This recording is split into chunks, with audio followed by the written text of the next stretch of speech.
একটা ব্যাটারি এই ব্যাটারির যে সাইডের যে অংশটা আছে এই ফুলটার নাম হচ্ছে ব্যাটারি কন্টেনার।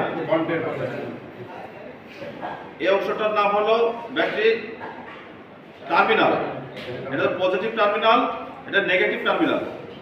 এই টার্মিনালের সাথে যে সংযোগ করা হয় ওইটার নাম কি? Battery connector. আর ব্যাটারির এই যে ক্যাপগুলো আছে এই ক্যাপগুলোর নাম হচ্ছে ব্যাটারি ফিলার ক্যাপ।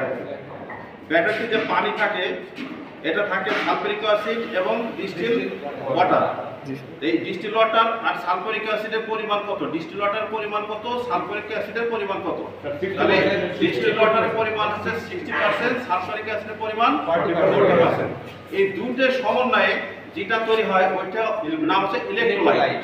এবারে এই ইলেকট্রোলাইটের যে আপেক্ষিক গুরুত্ব এবং স্পেসিফিক গ্র্যাভিটি এটা মাপা হয় যে যন্ত্র দিয়ে। এই যন্ত্রের নাম হাইড্রোমিটার। ব্যাটারি ভোল্টেজ মাপা হয় কি দিয়ে? ভোল্টমিটার।